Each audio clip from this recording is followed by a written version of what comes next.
A lot of the time I have to harp on purely technical things like matte lines, but there are cases as you become more advanced and as we move through this course where your decisions are actually going to have a lot more to do with storytelling. Now, that's a grandiose term, isn't it? But here, these elements have a story, and I really like what I'm seeing here. So this story was told by adding a rust element and using it as a Luma inverted matte, which means you could adjust the amount of rust that you want just with a simple levels effect. And I adjust this downward. And that's going to adjust that rust element to determine how degraded that is. Cool. What this tells me over here is that's an old place, like one of the oldest places. I think the founding fathers played baseball at this place. So this is suitably old. I might even make it a little more faded if it's going to be that degraded, but that's nitpicky. I think this is cool. So the story I'm being told here is reinforcing that as spiffy as this place looks, it also goes way back, as does the brand AEVFX. Then over here on the field, well, I know that element and I know it's squished down, but let's say that that's not an issue for you. Okay, what is this? Is it a shadow? Is it meant to be grass spray painted black? I think maybe the idea, well, I'm not really sure what the idea was. It's very clean and crisp, so it's not even as soft as the other edges down here. But if it were a cast shadow, obviously it would have to be a lot softer. The placement seems a little odd. So I would leave that one out or figure out how to integrate it so it either feels more like something that would have been painted on the field or maybe a pattern in the grass, kind of like what you see with the mowing pattern. And that's my nitpick. Here is a shot that caused a lot of difficulty for people trying to make the elements stick. And when we loop this, you can see this is not quite perfect, but on a single shot, it looks really good. And what I like here is that the student made use of sphere eyes to match the bulging. I don't know how the student came up with this, but if you just corner pin it, and then the transform tool was used to move it around underneath the corner pin, so that's fine. It's sliding around quite a bit. And so the student recognized that the problem was putting a track that would probably work on a flat surface up against a scene that clearly has maybe even some lens distortion, but also just surface distortion. And so I believe this was probably an experiment with the sphere eyes tool to get things matching. So although the execution is slipping and sliding slightly, I really wanted to call this one out as just being a really nice effort. And using a Luma inverted matte on the plate itself, which is this layer above, means it's being held out according to luminance of the underlying element. And as we've already seen, you could go ahead and go into that and adjust levels as the student has done here. Awesome. This student somehow didn't realize that we had provided graphic elements for the scene, which is okay, but it's a good reminder to, take a look around before you dive in. And this shot is obviously not completed, but it gives me an opportunity to get into kind of how to attack a difficult shot like this, because the track obviously is good, and the problem is our foreground breakdancer. So the attempt was made to start kind of removing him, and what I'm noticing is that the easy stuff wasn't done first. So actually working on mocha-ing out the moving arms is kind of the hard part. The easy part, to show you this, I'm just going to duplicate our guy, make sure we get rid of everything that's on him. I'll even take out mocha because we don't need it. Okay, there's a fresh layer. So what I'm going to do is open up the layer and attack this with some roto brush, because it looks to me like other than his arms, we could just nail this that way. And actually, let me extend this out.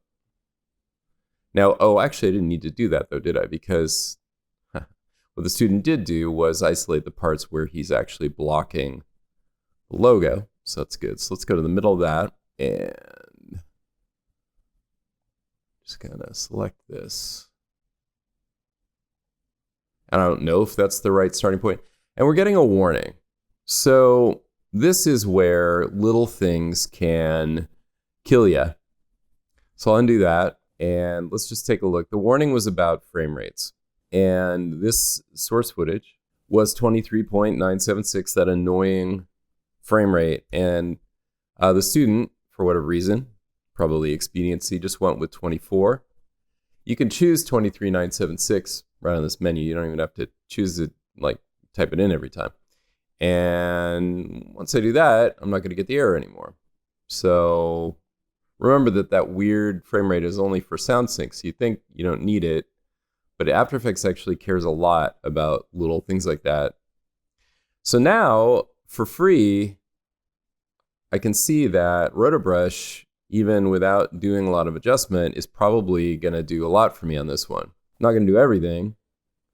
Not going to do those arms, but let's take a look at that. Another easy thing to do here would be to take, well, let's see. Let me just work with that same layer again.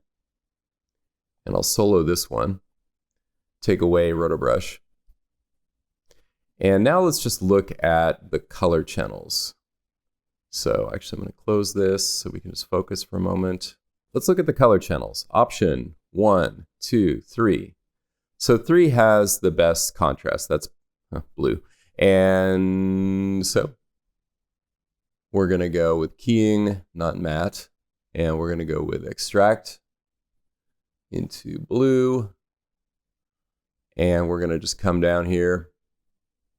Now, what I'm seeing is somewhere in here is some really nice amount of kind of grunge coming through, which I can then bring back and soften.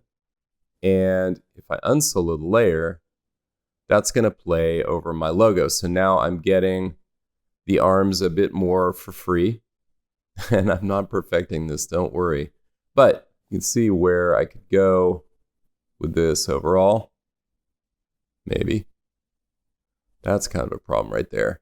But this again gets me closer to what I might want. So now I'm dealing with matte lines and things. But my main point here is that things like RotoBrush or crude tools often work in a case like this, because for the most part, we are matting the layer over itself. And it's only this element that we have to worry about. And so now we only have to worry about that element in very specific places. We can just attack those. I haven't really refined this at all. So you can see where some of the other tools that we've brought to bear here could get you there. So I encourage you, rather than, in some cases, rather than starting with the hardest thing, go for what's easy. Now, both of these approaches, the RotoBrush or this approach, would then be aided by going in with Mocha and doing that painstaking work where the contrast isn't good enough to get a procedural matte. Finally, some of the mistakes that I saw made were just a question of breaking down the shots in a, I want to say, logical way, a procedural way, or just kind of looking at the intention. So that's all a roundabout way of saying, here we have this logo that's popping, and the issue is that these are literally two separate shots. In the edit, one was timed to 25%, and then the other to 100%. Now, what you'd want to do in After Effects would be to make that one shot, work on that with Mocha in its native frame rate, and then go ahead and either split it up into two there or use time remapping to give it the two different speeds. Because often editors are only doing it this way just because they don't have anything more elegant. So you could do more of a proper ramp. In any case, I think that some of the frustrations people had really boiled down to just not taking a step back and looking at a specific problem and, solving that. And what I haven't done in this review is gone directly into Mocha, but I think this is a student who expressed some frustration initially with the Mocha part, but in fact, the tracks overall are pretty good. And the student took advantage of, for example, here moving the logo over there, so as to not have to deal with rotoing the kid fully. And some of the choices I would question, like making it so faint here. But I think the tracks are sticking pretty well. And so there are these technical difficulties that I want to make sure you guys avoid that will ruin the result.